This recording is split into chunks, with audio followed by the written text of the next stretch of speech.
A veces, la fama no es una fortaleza. Es un farolillo de papel, resplandeciente y frágil, suspendido en medio de la tormenta. Y el 7 de abril, la tormenta llegó. El mundo conocía a María Sorté como un monumento. Un rostro que se había convertido en parte de la memoria colectiva de México. Una voz que había acunado y despertado a generaciones. La actriz, la presentadora, el ícono de la elegancia sin esfuerzo. Era la definición de presencia. Pero entonces, esa presencia se convirtió de repente en un vacío. Un agujero negro cósmico que devoraba toda la luz. El 7 de abril, todo se detuvo. No gradualmente, sino de golpe, como un interruptor que se acciona. Sus redes sociales, donde cada día había saludos, imágenes, reflexiones, de pronto enmudecieron. Ese vibrante muro digital ahora no era más que una fría lápida. Su teléfono, que nunca dejaba de sonar, ahora solo respondía con el silencio infinito de una línea muerta. Ni una story, ni un mensaje visto, ni una señal de vida.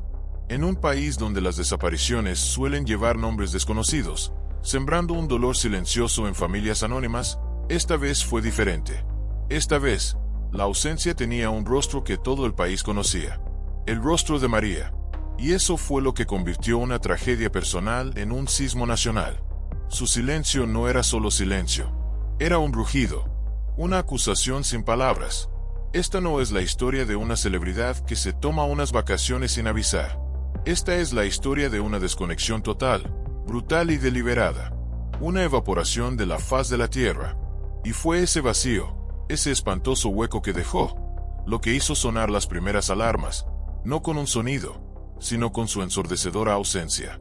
Este video no solo narra una desaparición, es un espejo que refleja el verdadero rostro del poder, donde la fama no te salva, al contrario, te convierte en un objetivo. Bienvenido a una historia sin respuestas fáciles, un laberinto de mentiras y verdades enterradas, que comienza con una única, urgente y aterradora pregunta: ¿hasta dónde puede llegar el peligro cuando alguien se atreve a exponer más de lo que debería? El silencio, en el mundo de María Sorté, era una anomalía. Era como si el sol no saliera por el este. El 8 de abril, solo 24 horas después de su última publicación, las primeras ondas de preocupación comenzaron a extenderse. No provinieron de las agencias de noticias ni de los comunicados de prensa. Vinieron del lugar más sincero, su comunidad de fans. Miles de personas acostumbradas al ritmo digital de su ídola. Fueron los primeros en notar la desviación. ¿Alguien sabe algo de Doña María? ¿Está bien? ¿Por qué no ha publicado nada? Le escribí desde ayer, todavía no he visto respuesta. Los mensajes, inicialmente curiosos, se transformaron rápidamente en una ansiedad que se propagó con la velocidad de un incendio en una pradera seca. Los foros, los grupos de chat, las páginas de fans explotaron. La ausencia de María ya no era un evento personal, se había convertido en un misterio colectivo. Los medios de comunicación, que siempre huelen el drama, comenzaron a entrar en juego. Las llamadas a su representante, a su familia, a sus amigos cercanos solo recibían silencio o respuestas evasivas. Esa ambigüedad solo echó más leña al fuego. Y entonces, el 10 de abril, la familia rompió el silencio. Pero no de la manera que todos esperaban. No convocaron una conferencia de prensa. No aparecieron en televisión. Solo emitieron un comunicado breve, frío y seco, publicado a través de su abogado. El comunicado decía que la familia solicitaba privacidad en un momento delicado y pedía a los medios cesar las especulaciones. Ese comunicado fue un terrible error estratégico. No apagó la curiosidad, la convirtió en sospecha. ¿Qué significaba momento delicado? ¿Por qué no una palabra de consuelo de que ella estaba bien? ¿Por qué no una explicación, por pequeña que fuera? La pregunta más grande seguía flotando en el aire, cada vez más pesada. ¿Dónde está María Sorté? Todo un país contenía la respiración. ¿Cómo podía una mujer que vivía bajo los reflectores, una persona cuyos pasos eran seguidos por millones, desvanecerse como el humo? La última campana de alarma, la que convirtió la preocupación en terror, sonó el 12 de abril. Pero no vino de una conferencia de prensa o una filtración de noticias. Vino en la forma de un hombre que entraba con paso decidido a la sede de la Fiscalía General de la República, FGR. Ese hombre era Omar García Harfuch. Harfuch no era solo el hijo de María Sorté. Era una de las figuras más poderosas y temibles del aparato de seguridad nacional de México. Es jefe de la policía de la Ciudad de México, un sobreviviente de un brutal atentado, un estratega de inteligencia especializado en enfrentar a los cárteles de la droga más notorios. Alguien como él nunca se presentaba en la FGR por asuntos triviales. No envió a un subordinado. No hizo una llamada telefónica. Él mismo fue allí, en carne y hueso. Las cámaras de los reporteros que cubrían el exterior del edificio capturaron ese momento. El rostro de Harfuch parecía tallado en granito. Los ojos inexpresivos, pero albergando una tormenta. El paso firme y decidido de un hombre que no venía a pedir, sino a exigir. Esa imagen, más que 1000 palabras, confirmó una terrible verdad. Algo estaba extremadamente mal. Dentro de la FGR, lo que Harfuch presentó fue aún más preocupante. No solo denunció una desaparición, trajo las primeras piezas de un rompecabezas complejo y oscuro. Una propiedad en Cuernavaca, una famosa ciudad turística, había sido registrada a nombre de María Sorté 2 semanas antes. Pero los documentos se habían firmado electrónicamente, y al rastrearla, la dirección IP de esa transacción estaba vinculada a una oficina de producción propiedad de Carlos Vidal. Carlos Vidal, un nombre poderoso en la industria del entretenimiento, un productor de éxitos de taquilla, de contratos millonarios, pero también un hombre rodeado de rumores sobre negocios turbios, sobre carreras destruidas, sobre el poder utilizado como un arma. Las piezas aún no encajaban del todo, pero comenzaban a formar una figura aterradora. Por un lado, el silencio de la familia. Por otro, la dramática aparición de un alto funcionario de seguridad.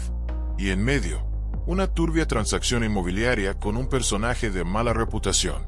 La sospecha de toda una nación había nacido. ¿Estamos ante una simple desaparición, o una verdad brutal que alguien está tratando de ocultar a toda costa? Para entender por qué María Sorté desapareció, debemos entender en quién se había convertido en los últimos años de su vida. Ya no era solo una actriz. Se había convertido en una testigo, una guardiana de la memoria. Lejos del brillo de los grandes proyectos comerciales, María había iniciado un proyecto personal, un proyecto silencioso, quizás peligroso. En su lujosa pero discreta casa en el barrio de San Ángel, había instalado un pequeño estudio. Durante los últimos años, había realizado una serie de entrevistas profundas, íntimas, con las figuras más poderosas del mundo del espectáculo, productores de renombre, actores retirados, directores ejecutivos de corporaciones mediáticas, e incluso exfuncionarios gubernamentales que habían estado vinculados a la industria. Estas entrevistas nunca se publicaron. No tenían un canal de transmisión, ni un contrato de publicación. Existían como un archivo privado, un legado secreto. Fuentes cercanas a la investigación revelaron más tarde que ese archivo contenía más de 57 horas de metraje en bruto, 57 horas de confesiones, de historias de detrás de cámaras, de secretos que la industria había intentado enterrar durante décadas. Y su contenido iba mucho más allá de los chismes de amoríos o los escándalos menores. Eran acusaciones, abuso de poder, acuerdos de silencio millonarios para encubrir agresiones sexuales, dinero sucio de organizaciones criminales lavado a través de películas taquilleras, carreras compradas e intercambiadas como mercancía, vidas destruidas por decisiones tomadas en salas de juntas cerradas. María no los nombraba directamente en las conversaciones. Era demasiado inteligente para eso, pero sus alusiones eran terriblemente precisas. Mencionaba el proyecto cinematográfico de 1998 en Acapulco, el acuerdo con el canal de televisión X en mayo de 2005, el incidente con la joven actriz en el estreno de la película Z. Fechas, contextos, códigos internos que solo los de adentro entenderían. No podían ser inventados. Se había convertido en una figura incómoda, una especie de caja negra viviente de una élite que siempre quiso que el pasado fuera olvidado. Con su elegancia y su voz calmada características, María había cruzado una línea invisible. Ya no era parte del juego. Se había convertido en la cronista de su decadencia. Había recopilado las historias que nadie se atrevía a contar, preservado las verdades que nadie se atrevía a enfrentar. ¿Fue este su error? ¿Fue su sentencia de muerte el atreverse a registrar la historia no oficial del poder? En ese momento, su desaparición ya no era una tragedia personal. Se había convertido en una cuestión moral para toda una nación obsesionada con lo que no se atreve a decir. En un mundo construido sobre imágenes montadas, ¿qué tan peligroso puede ser decir la verdad? ¿Y quién tiene poder suficiente para apagar la voz de alguien solo porque se atrevió a escuchar? Cuando una persona común desaparece, el tiempo es el enemigo. Cada hora que pasa, la esperanza de encontrarla con vida disminuye.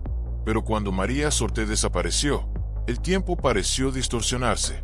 Transcurría de manera lenta, pesada, un silencio que provenía de aquellos mismos que tenían la responsabilidad de actuar. 6 días. 6 días completos desde que desapareció por completo. 6 días en los que la mujer cuyo rostro era reconocido en cada rincón del país se había desvanecido en el aire, y ninguna autoridad oficial se había pronunciado. Ninguna alerta Amber. Ningún boletín de búsqueda a nivel nacional. Ninguna conferencia de prensa de la policía o la fiscalía. El silencio de las autoridades era aún más aterrador que el silencio de María en las redes sociales.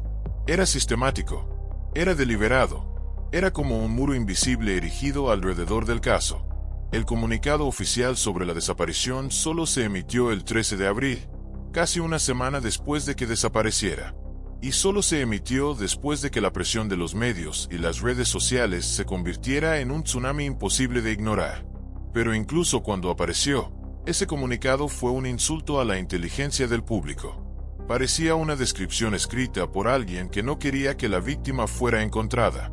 La descripción contenía datos vagos: altura aproximadamente 1,65 metros, edad estimada en unos 70 años, una foto de retrato anticuada de hacía una década.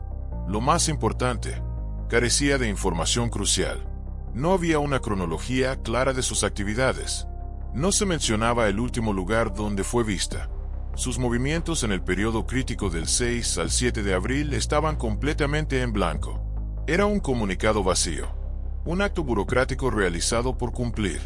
Peor aún, el documento ni siquiera fue difundido ampliamente a través de los canales oficiales del gobierno. Muchos grandes medios de comunicación se enteraron primero a través de fuentes filtradas, como si alguien dentro quisiera que se hiciera público pero temiera hacerlo oficialmente. Para el público, el mensaje fue claro e inmediato. Algo andaba mal. ¿Cómo era posible que una persona con una influencia mediática tan masiva, con un hijo que ocupaba uno de los cargos de seguridad más altos del país, no recibiera una búsqueda a gran escala desde el primer momento? La respuesta era mucho más complicada que la negligencia o la incompetencia. Era un reflejo de cómo funciona el poder en un sistema donde los nombres familiares a veces no brindan protección, sino que traen problemas. Un sistema donde aquellos que saben demasiado, en lugar de recibir atención inmediata, generan un silencio calculado, porque lo que saben podría sacudir toda una estructura. Y entonces surgió la pregunta más incómoda, una pregunta que carcomía la conciencia de la nación. ¿Es esto incompetencia del aparato estatal, o una estrategia deliberada para ganar tiempo? ¿Un fallo del sistema, o una señal de que el sistema ya no está diseñado para proteger a los ciudadanos, sino para controlar lo que se sabe y lo que debe ser enterrado? Este caso nos obliga a mirar más allá de María. Nos enfrenta a una cruda verdad sobre nuestro país, un lugar donde la desaparición, incluso de los más famosos, puede ser tratada con una aterradora frialdad burocrática. Y lo que sucedió a continuación solo profundizó el abismo de la desconfianza. El 14 de abril, México fue testigo de una imagen quizás sin precedentes. Omar García Harfuch, el hombre familiarizado con las conferencias de prensa sobre operativos contra el crimen, el que siempre aparecía con la armadura de un funcionario del Estado, se paró frente a las cámaras en un papel completamente diferente. No vestía uniforme. Estaba allí, como un hijo. El rostro conteniendo toda emoción, los gestos controlados al máximo, pero el dolor y la determinación en sus ojos eran mayores que cualquier ira. Dijo solo una frase, pero esa frase sacudió todo el panorama político. No voy a parar hasta encontrar a mi madre. No era una promesa, era una declaración de guerra. A partir de ese momento, la investigación oficial se volvió casi irrelevante. Harfuch había personalizado la búsqueda. Ya no confiaba en el sistema al que servía. Había activado un aparato de investigación paralelo, su propio equipo de inteligencia. Era un equipo fantasma, compuesto por los analistas más leales, los agentes más curtidos en los que confiaba, aquellos que normalmente trabajaban en operaciones secretas contra los cárteles de la droga. Utilizó recursos federales, su acceso privilegiado a las bases de datos de seguridad nacional, la vasta red de cámaras de vigilancia de la ciudad. Esta vez, la lucha no era por la nación, era por su familia. Y él, más que nadie, era el único con el poder suficiente para mover todo el aparato estatal desde adentro. La primera gran pista llegó el 16 de abril. Era fría y preocupante. El coche de María, una lujosa SUV negra, fue encontrado en un estacionamiento subterráneo en Santa Fe. Santa Fe no es un barrio cualquiera. Es una fortaleza de la riqueza, un centro financiero y residencial de alto nivel, probablemente el lugar más vigilado de toda la Ciudad de México. Rascacielos, corporaciones multinacionales y una densa red de cámaras de seguridad. El hecho de que el coche apareciera allí ya era un mensaje. El coche estaba intacto, las puertas cerradas, sin signos de forcejeo o allanamiento. Dentro, todo parecía anormalmente normal. El asiento del conductor estaba ajustado exactamente a la altura de María. Su bolso favorito estaba en el asiento del copiloto, pero el cinturón de seguridad no estaba abrochado. El motor estaba helado. Lo más desconcertante era el contexto. El lugar tenía guardias de seguridad 24/7, un sistema de control de acceso con tarjeta magnética. Pero cuando el equipo de Arfuch revisó los registros y las cámaras, salió a la luz una verdad asombrosa. No había ninguna grabación de la entrada del vehículo. Ninguno de los guardias de seguridad recordaba haber visto el coche o a su conductora. Era como si el coche hubiera sido teletransportado allí. Un acto diabólico, ejecutado a la perfección. No era una pista dejada por descuido. Era una advertencia elaboradamente orquestada. Un mensaje directo a Arfuch. Podemos llegar a cualquier parte. Podemos hacer cualquier cosa. Ni siquiera los lugares que consideras más seguros pueden proteger lo que amas. Este hallazgo provocó sismos dentro del gobierno. Algunos sectores comenzaron a alzar la voz, cuestionando la participación directa de Arfuch. Hablaban de conflicto de intereses, de abuso de recursos públicos para fines personales, de que las emociones estaban superando el proceso legal. Pero para Arfuch, esto ya no era un caso. Era una guerra contra el silencio, contra un enemigo invisible que se burlaba de él. En privado, Omar confesó a sus allegados que había comenzado a recibir llamadas anónimas, sin voz, solo fragmentos de audio cortos y distorsionados, extraídos de las mismas entrevistas que su madre había realizado. Voces de personajes poderosos, hablando de secretos oscuros. Los secuestradores no pedían rescate. Estaban jugando un juego psicológico cruel. Querían recordarle lo que su madre sabía. Querían decirle que esta desaparición no fue un accidente, sino un castigo. Una advertencia directa para él mismo. En ese momento, la delgada línea entre un experto en seguridad y un hijo desconsolado se borró. Y solo quedaba una pregunta, una que resuena hasta el día de hoy, una que expone la ironía suprema del poder. ¿Qué sucede cuando el hombre responsable de proteger a toda una nación es impotente para proteger a su propia madre? La búsqueda de María Sorté ya no era solo una carrera contra el tiempo.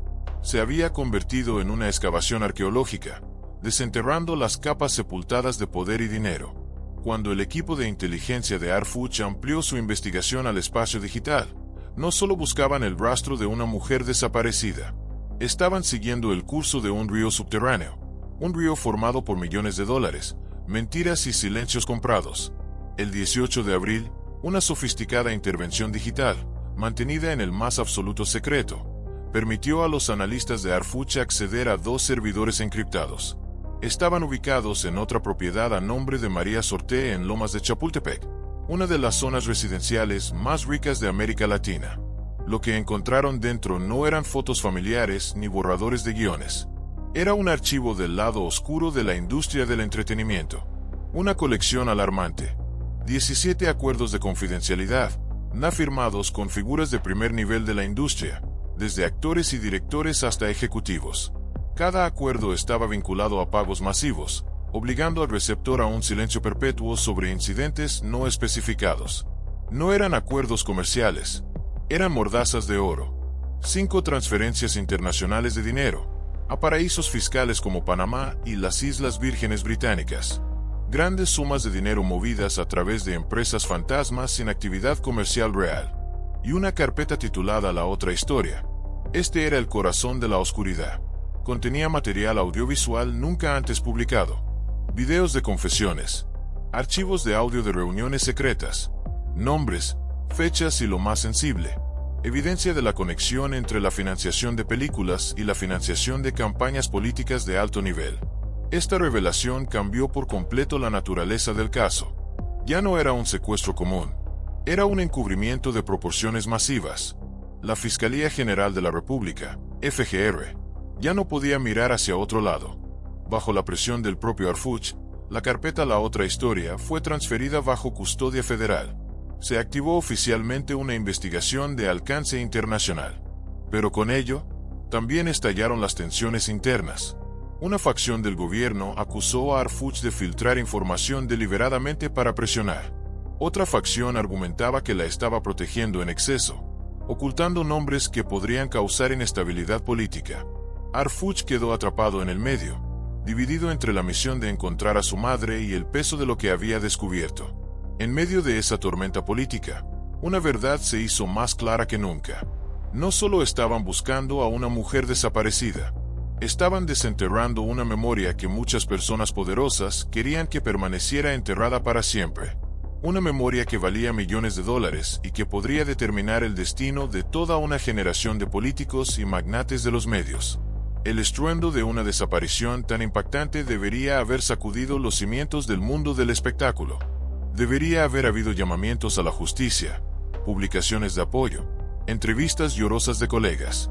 Pero lo que sucedió después fue más ensordecedor que cualquier escándalo. El silencio. Un silencio absoluto, organizado y generalizado. Ni un compañero de reparto cercano, ni un productor con el que hubiera trabajado, ni un presentador de televisión que la hubiera invitado. Nadie, ninguna figura pública de la industria se atrevió a mencionar el nombre de María Sorté durante esos primeros 10 terribles días. Ni un tuit de condolencia. Ni una story de Instagram con la frase "te extrañamos". Nada. En un mundo donde la tragedia a menudo se explota hasta el descaro, donde cada emoción es moná y se ven interacciones, este silencio era la señal más clara de que había algo más grande que el luto: el miedo. Fuentes internas de las agencias de talentos confirmaron más tarde lo que muchos sospechaban. Hubo consejos dados desde arriba. Actores famosos recibieron llamadas de sus representantes, aconsejándoles no hablar del tema, no agitar las aguas. Una famosa actriz, amiga de toda la vida de María, fue grabada en una conversación privada filtrada. Si hablas de María, también te apagarán a ti. Es mejor callar y rezar. ¿Quién ordenó ese miedo? ¿Qué tipo de poder puede silenciar a toda una industria cuya razón de ser es hablar y expresarse? María no era solo una actriz veterana. Para muchos en la industria, era un espejo peligroso. Conocía los trucos, las historias prohibidas, las dobles vidas detrás de las sonrisas en la alfombra roja. Ese conocimiento, acumulado en silencio durante décadas, la había convertido en una figura incómoda, una especie de caja negra viviente de la industria. Y cuando esa caja negra desapareció, nadie se atrevió a buscarla. Temían lo que podría revelar sobre ellos mismos. El mundo del espectáculo entonces ya no era entretenimiento. Se había convertido en una maquinaria de control de la información. La desaparición de María, más allá de la tragedia humana, expuso una verdad aún más grave. En ese mundo de glamour, existe una lógica del miedo. Una lógica que se activa cuando alguien rompe las reglas no escritas del silencio. Una lógica que protege los contratos millonarios, las imágenes cuidadosamente construidas, los índices de audiencia, pero no a las personas. Y María, con su sola ausencia, lo había desnudado todo. Mientras el país buscaba respuestas frenéticamente, la industria que la vio crecer contuvo la respiración, como si temiera que cualquier palabra pudiera ser la próxima bomba. Una pregunta aterradora se planteó para todos los artistas: ¿hasta dónde puedes hablar de arte si el precio de alzar la voz es la desaparición? ¿Quién escribirá los guiones cuando la verdad ya no tenga cabida en el escenario? Lo más preocupante no era lo que el equipo de Arfuch había encontrado, sino lo que sabían que se les había escapado. Según informes internos del equipo de inteligencia, María Sorté había comenzado a grabar conversaciones secretas desde principios de 2023, pero no usaba dispositivos de grabación convencionales. Utilizaba un dispositivo extremadamente pequeño, oculto en una joya que siempre llevaba, y otro en su camerino personal en un set de filmación. Esas grabaciones, que se cree que contienen las voces más reconocibles del mundo del espectáculo, la política y los medios de comunicación de México, hablan de acuerdos clandestinos, abusos, amenazas directas. Se subían automáticamente a un servicio de almacenamiento en la nube personal, encriptado con múltiples capas. Hasta ahora, la policía cibernética solo ha podido recuperar 3 breves fragmentos de audio, rastreando correos electrónicos encriptados que contenían enlaces a ellos. Pero eso es solo la punta del iceberg. La carpeta principal, la que contenía todo ese tesoro aterrador, se llamaba Testimonios MX. Y fue borrada. El borrado se realizó a las 3:14 de la madrugada del 8 de abril. Apenas unas horas después de que se perdiera la última señal de María. Se ejecutó desde una dirección IP registrada en la ciudad portuaria de Veracruz, a cientos de kilómetros de la Ciudad de México. Fue un borrado profesional. No solo un borrado normal, sino una sobreescritura de datos múltiples veces para hacerlo irrecuperable. Quien lo hizo sabía exactamente qué estaba buscando y cómo destruirlo permanentemente. ¿Quién tenía acceso? ¿Quién sabía de la existencia de esa carpeta? ¿Quién conocía la contraseña? Las autoridades, en reuniones a puerta cerrada, admitieron que si el contenido de Testimonios MX se hiciera público, podría cambiar procesos judiciales en curso, afectar las licencias de operación de grandes corporaciones mediáticas e incluso involucrar a funcionarios gubernamentales en activo. Todo se estancó. Nadie quería tocar esa bomba de tiempo. Nadie quería asumir el costo político de su detonación. María no buscaba fama con esas grabaciones, buscaba justicia. Estaba construyendo su propio caso, un caso contra todo un sistema. Y ese archivo invisible, el archivo que todos temían, se convirtió en la pieza más codiciada y peligrosa de toda la historia. ¿Cuánto poder puede ocultar un archivo que nadie quiere que veamos?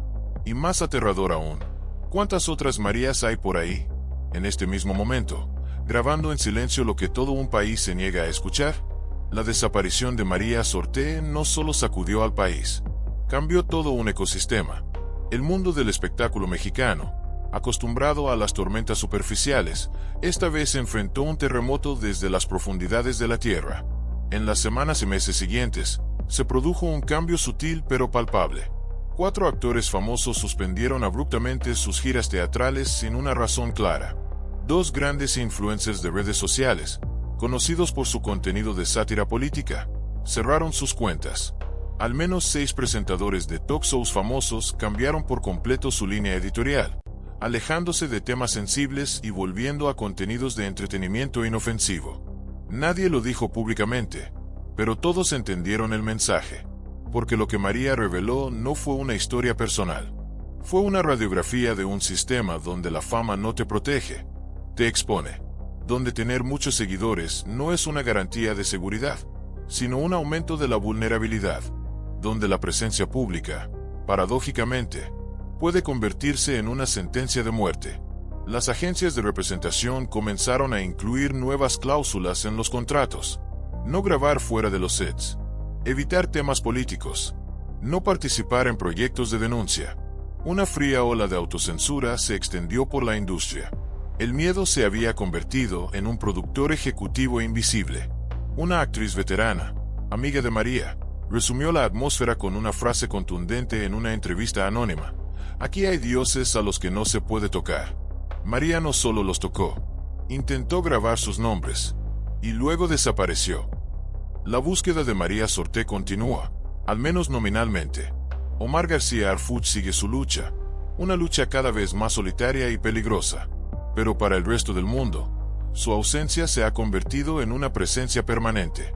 Un recordatorio de que detrás de las brillantes luces del escenario, hay sombras muy profundas. Y en esas sombras, hay verdades que están siendo silenciadas.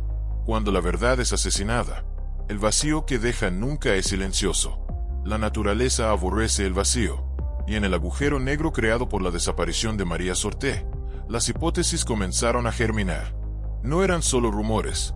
Eran monstruos de múltiples cabezas, surgiendo del abismo del miedo y el escepticismo, cada cabeza contando una historia diferente, una historia que sonaba inverosímil, pero terriblemente posible. Primera hipótesis: el fantasma protegido. Esta es la hipótesis más persistente y también la más romántica. Un rayo de esperanza en la oscuridad. Sostiene que María Sorté no está muerta. Se ha convertido en un fantasma. Después de entregar en secreto todo el archivo Testimonios MX, las pruebas abrumadoras de la podredumbre del poder, a una oficina internacional de derechos humanos en Ginebra o Washington, fue incluida en el programa de protección de testigos más estricto del mundo. Su nombre fue borrado. Su rostro fue alterado. Vive bajo un nuevo nombre, en alguna ciudad anónima, mirando siempre por encima del hombro. Una hipótesis que ofrece consuelo, pero que también siembra una tristeza infinita. Para que se hiciera justicia, María Sorté tuvo que morir simbólicamente. Segunda hipótesis: la grabación fatal. Esta hipótesis es más oscura y realista. Se origina en una fuente anónima de la industria, que habló de una cena privada en una villa en Acapulco. María, como invitada de honor, dejó accidentalmente su teléfono en modo de grabación. Durante esa cena, entre copas de vino caro y risas falsas, ejecutivos de medios y políticos de alto nivel, demasiado confiados, dijeron cosas que nunca debieron salir de esas cuatro paredes. Acuerdos para comprar silencios, planes para manipular la opinión pública, nombres de personas que debían ser neutralizadas. Esa grabación, hecha por accidente, se convirtió en su sentencia de muerte. No fue un plan a largo plazo. Fue un error fatal. Y su destino se selló esa misma noche. Tercera hipótesis: la última apuesta. Esta es la hipótesis de la guerrera. Algunos creen que María no fue una víctima pasiva. Fue una atacante. Estaba produciendo en secreto el documental de su vida, una obra que expondría toda la red de conexiones entre el mundo del espectáculo, el crimen organizado y el poder político. Su desaparición no fue un fracaso, sino parte del plan. Tenía la intención de lanzar un teaser impactante en las plataformas digitales, una bomba de tiempo que explotaría, obligando a sus enemigos a salir a la luz. Pero calculó mal un paso. El enemigo actuó antes de que pudiera apretar el botón. Desapareció justo en la víspera de su ataque final. Cada hipótesis tiene sus propios fragmentos de evidencia.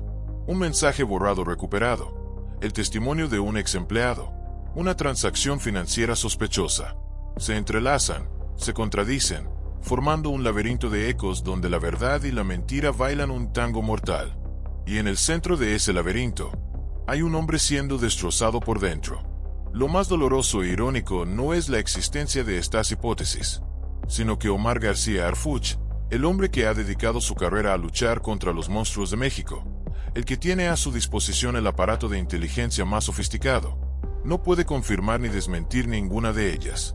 Es impotente, porque esta vez, no es solo un jefe de inteligencia, es un hijo que tantea en la oscuridad, buscando el rastro de una madre que ahora se da cuenta de que nunca conoció realmente. En entrevistas privadas con sus colaboradores más cercanos, Harfuch ha confesado una verdad aterradora. La investigación sobre la desaparición de su madre le ha obligado a investigar su propia vida. Y lo que ha descubierto ha sacudido los cimientos de su mundo. Encontró facetas de la vida de María que nunca hubiera imaginado. Conexiones con personajes que solo conocía por expedientes criminales. Códigos utilizados en correos electrónicos. Agendas ocultas. Decisiones financieras arriesgadas que nunca compartió con él. No las compartió con él como madre. Y tampoco las compartió como ciudadana que denuncia a un funcionario de seguridad.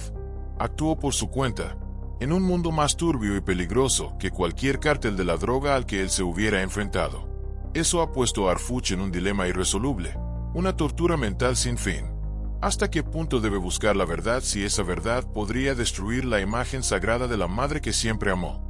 ¿Hasta dónde debe cavar si cada capa de tierra levantada podría exponer un secreto que le haga cuestionar todo en lo que creía? Es una guerra entre el amor de un hijo y el deber de un justiciero, y está perdiendo en ambos frentes. Mientras Harfuch lucha en su infierno personal, el mundo exterior no descansa. Las redes sociales se han convertido en un campo de batalla de la memoria y la indignación. Los hashtags no son solo palabras clave, son gritos, oraciones, Acusaciones digitales. Almohadilla María no se fue. Una afirmación de esperanza. Una negativa a aceptar la cruda realidad. Almohadilla protegida por lo que sabía. Un respaldo a la hipótesis del programa de protección de testigos. Una forma de creer que sigue a salvo. Almohadilla, el silencio tiene nombre. Una acusación directa, insinuando que quienes están detrás del silencio mediático y gubernamental tienen nombres y deben ser señalados. Y así, entre hipótesis, conjeturas y archivos rotos, México sigue preguntándose. Pero la pregunta ha cambiado. Ya no es solo ¿dónde está María Sorté? Se ha convertido en una pregunta más profunda, más aterradora. ¿Qué sabía ella que nadie más se atreve a decir? Porque cuando una figura pública de tal calibre desaparece, lo que realmente se desvanece no es solo una persona. Es la confianza. La confianza en el sistema. La confianza en lo que creíamos saber. Su desaparición es un puñetazo en el pecho nacional. Un golpe al corazón de un país acostumbrado a ver a sus ídolos como intocables y la verdad como un lujo. Su desaparición no ocurrió en un callejón oscuro. Ocurrió a plena luz del día, rodeada de millones de ojos, de cámaras, micrófonos y seguidores. Y aún así, desapareció. Como si saber demasiado, hablar demasiado, la hubiera convertido en una amenaza que debía ser eliminada. Hoy, Omar García Harfuch camina sobre una línea delgada como una cuchilla, entre dos fuegos. Por un lado, el fuego emocional de un hijo desesperado. Por otro, el fuego institucional de una figura pública que exige justicia, verdad y memoria. No tenemos todas las respuestas. Quizás nunca las tengamos. Pero el legado de María Sorté, aunque incompleto, aunque oscurecido, nos deja una lección brutal que debemos asimilar hoy. Esa lección es: en una era donde el silencio se compra con dinero, donde la fama se usa para ocultar tratos sucios, y donde la presencia pública ya no garantiza protección, contar la verdad es en sí mismo un acto de resistencia. No es momento de olvidar, es momento de mirar diferente, de cuestionar lo que consumimos, las figuras que aplaudimos, y también aquello sobre lo que elegimos callar. Porque si un monumento como María, con su voz, su carrera y su propio brillo, pudo ser borrado sin dejar rastro, ¿qué queda para los ciudadanos de a pie que no tienen un micrófono, ni un nombre reconocido mundialmente? Este video, este artículo, no busca satisfacer la curiosidad. Busca encender una llama en la conciencia. Exige que cada desaparición, ya sea de un rostro famoso o de un desconocido, sea tratada con seriedad, verdad y humanidad. Si este contenido te ha hecho pensar, guárdalo, compártelo, coméntalo. No por los números, sino porque la memoria necesita ser colectiva para no morir en el olvido. Porque quizás, solo quizás, todavía estemos a tiempo de que María Sorté no se convierta en un nombre más en la fría estadística de los desaparecidos, sino en el punto de partida de una nación que por fin decide tener el valor de mirar de frente a sus propias oscuridades.